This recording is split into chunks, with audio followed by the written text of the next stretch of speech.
Good afternoon from a boiling, brain melting Peterborough. Very, very warm today. Current temperature of the pond 16.7 degrees and greenhouse temperature 38.4 degrees. Enough to make you sweat. Anyway, today is Koi Kit Part 7 and we are going to talk about pumps. So like all my other talks on Koi Kit, this is just what I use. Other people have different preferences, different budgets. This is what I use. I have a Aquaforte DM 10,000 and these are what I've got in position. These can be used in the wet or dry, and as you can plainly see, mine are used in the dry. That's 1.5 in, 1.5 out with a decoupler on, so it's I can quickly turn around if I get a problem with the pump and swap it over. Why did I choose Aquaforte DM Vario 10,000? Well, I went to see Darren Absolute Koi with a view to buying a sequence pump which I'd used on my previous pond, and he suggested the Aquaforte simply because you've got a lot of finite control. I've shown you where the pumps are placed. They are dry fit. If you need to put these in the pond, you can do. The only stipulation is you can't have the controller in. That is only splash proof, it is not submersible. So to put it in the pond, you basically get these cages, and as you can see on the description, that's where it goes. Drawing water in, pumping water out. Specifications again on the side of the box. This is a DM Vario 10,000, flow rate 10,000 and a maximum head. How high can I push water up? And that is 5 meters. The consumption is 15 to 85 watts. The controller can put the pump down as far as 30% and up to 100% and anything in between. That can give you finite control over waterfalls, water blades, flow rates through particular filters. I chose a 10,000, Darren chose a 10,000 because the EasyPod Max is 10,000. That's the reason why I bought it. Is it a good investment? Absolutely. I have to give this product 10 out of 10. It's got a 2-year warranty on it. It's a very small footprint, so it can fit in the smallest gaps. Nice little carrying handle on, works a treat. Two good things about this is if you have a lack of water or a loss of water and this then goes dry, it will stop pumping. Consequently, if you get a blockage on the impeller, it will again stop pumping until the blockage is freed.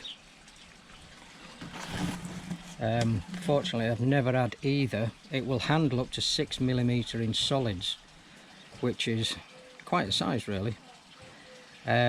These have been running for probably about 18 months flat out now. Very rare they get turned off, only for filter clean. The controllers very, very easy to use. It's very bright in the greenhouse, so I'll try my best just to explain how the controller works. I really don't want to go back in there, but I think I'm forced into it.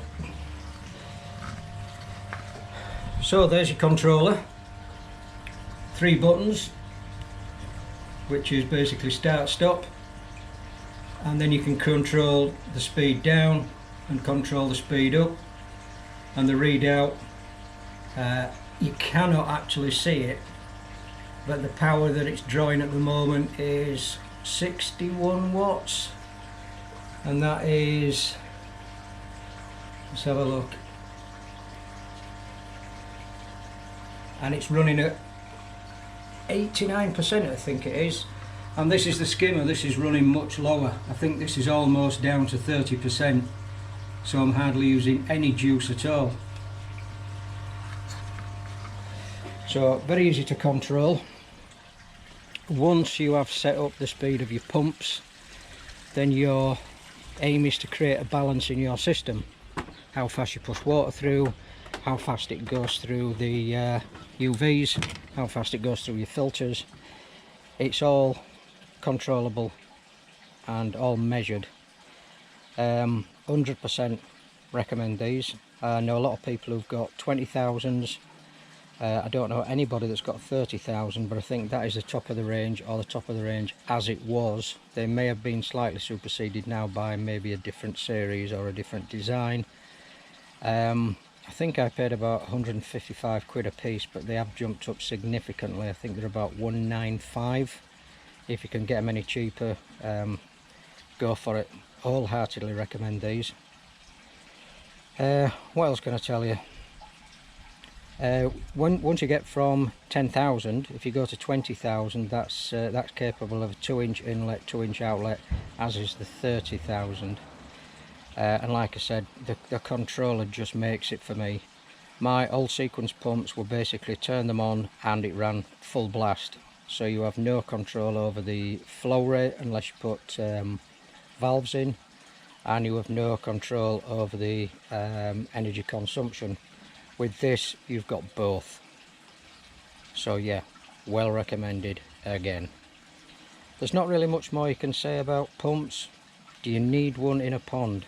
Well, if you're not moving water around, no you don't. A lot of people that I know use in pond pumps, and that's fine. I'm not a fan. There's too much for the koi to rub against and damage themselves. But again, in some circumstances, cost plays a part, budget, size, things like that.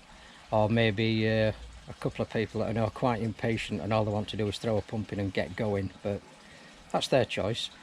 I waited a little longer to make sure that I was happy with what I've got, and I'm still happy. I still wouldn't change these for any other type of pump. They're just too good. So I think that wraps it up. It's obviously not a long video because you can only talk so long about pumps, and then it becomes, well, you either have a pump or you don't have a pump.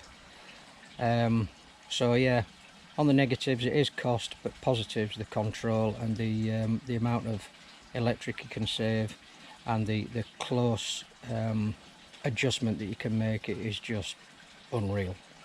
So anyway, thanks for watching. Any questions, please let me know in the comments, and please subscribe. Take care.